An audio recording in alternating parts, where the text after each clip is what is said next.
Welcome to this week's End of Days Update, coming to you from Orlando, Florida. This is my man Jude, my grandson. We're coming to you every week to look at the different things that point to the coming of the Lord, specifically the signs of the Ezekiel 38 war. And because the rapture of the church is signless, but the second coming has tons of signs. We had such a great time with David and Scarlett Horton there in Holiday, Florida. This weekend, if you're anywhere up north of in Florida, we'll be at Impact Family Church. I think Jude's done with the broadcast, but we got a little more. Thank you, buddy. That's my sweetheart. If you can, we'll be there Sunday morning, Sunday night this weekend. We'll have a great time. We'll get into end times. It's amazing how many verses are written about what it would look like right before the coming of the Lord. That's why we get into this. I hear people say, why would you want to know so much about end times? Well, tell a quarterback that in the last couple of minutes of a football game.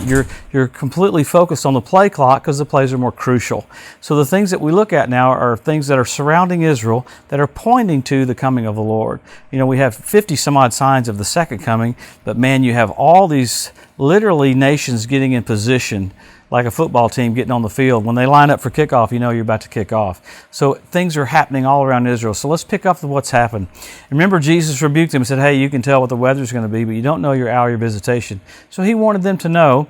And the main reason we get into all this is because he loves you so much. He wants you blessed. He wants you strengthened. He wants you encouraged. And when you hear about how close you are to seeing Jesus face to face, it actually should change your mood, I would think.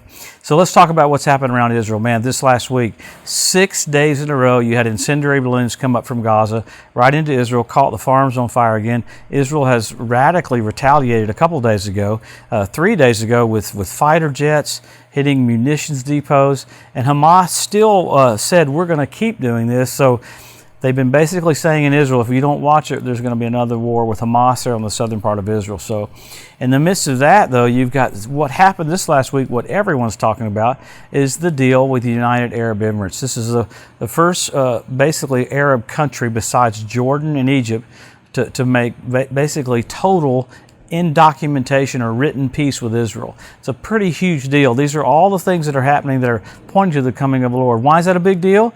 Because there's several nations that are mentioned in Ezekiel 38 that don't attack Israel, and that's Egypt, that's Jordan, and that's Saudi Arabia, and now the United Arab Emirates. So it's kind of amazing to see the nations get in line with what the Bible said thousands of years ago.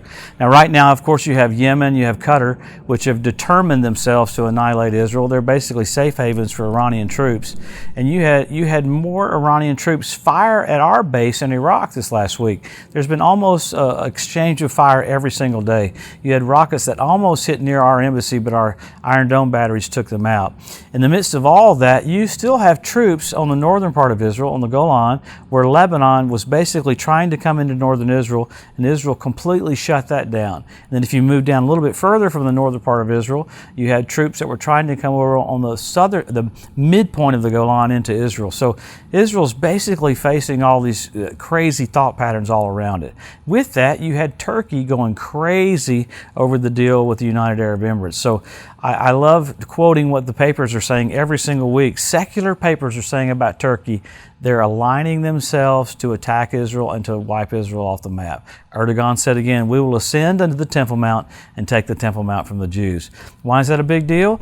The Palestinians even were trying to come out with something so harsh, saying United Arab Emirates can't even come up on the Temple Mount right now because they made peace with Israel. Watch, Saudi Arabia will do it soon. They said this week they won't make peace with Israel until there's peace with the Palestinians. But man, looks like there's a new Abrahamic thought pattern for the Middle East. And it looks like the French President Macron came in and said, okay, there won't be peace with the Palestinians till we have a two-state solution. So a lot of things are happening behind the scenes that are amazingly pointing to Jesus coming back. You had rabbis this week inspecting off-site a red heifer so it could be ready for the third temple sacrifices. So man, behind the scenes, you got rabbis ready for sacrifice. You got nations that are falling into position for the Ezekiel 38 war. And Israel looks like they're not going to have an election now for a while. They were looking like the last couple of weeks they're going to force elections.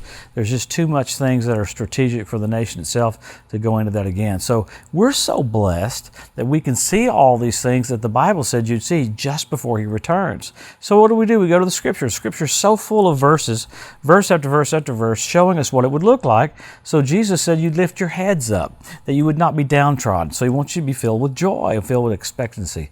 So number one, Israel made a nation. Number two, Jerusalem won back. Jesus said the generation that sees those two will not pass away till all is fulfilled. So how amazing to have events happen in our lifetime that Jesus tied to the group that sees those two events will not pass away till the King comes. But you have many more. You have the Hebrew language restored. You got the Ethiopian Jews brought back. You've got the fertility of the land of Israel. You have the revival of the Roman Empire.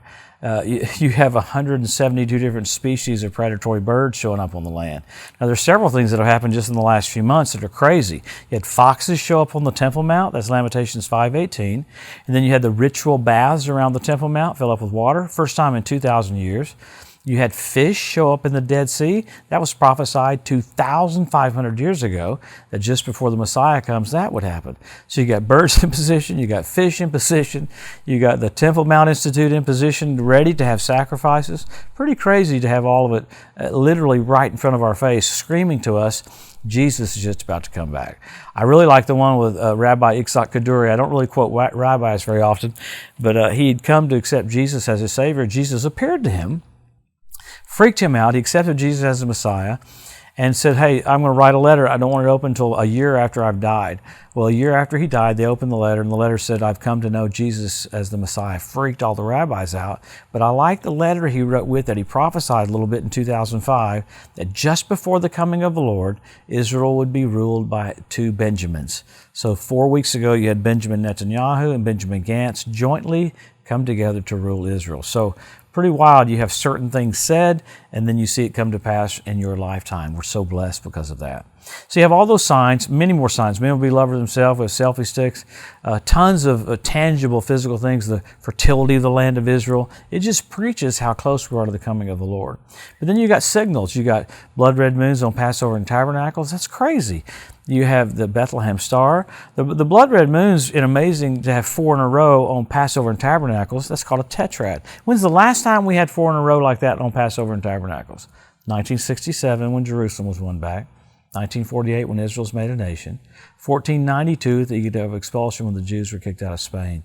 Pretty wild. I hear people say, well, that day and that hour, no man knows. Jesus was basically telling them code, I'm coming back for you on Feast of Trumpets.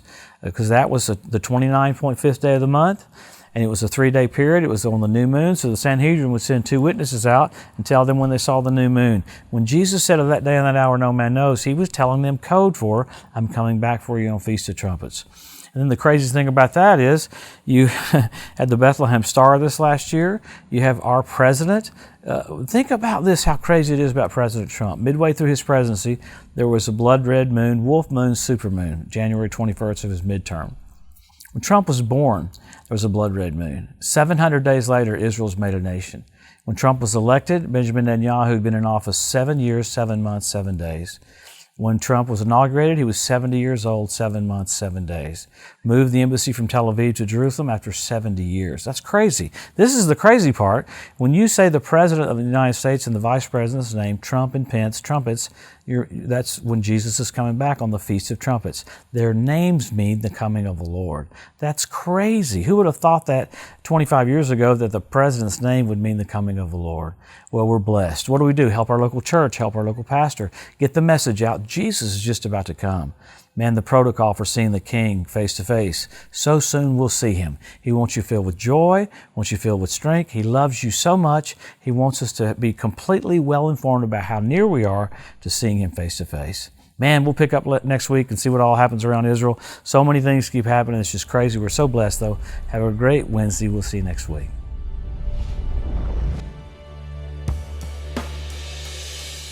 Thanks for joining us today at the End of Days Update. If you'd like to be notified every time there's a new post, just go to the edu at josephmorris.com and subscribe to receive email alerts.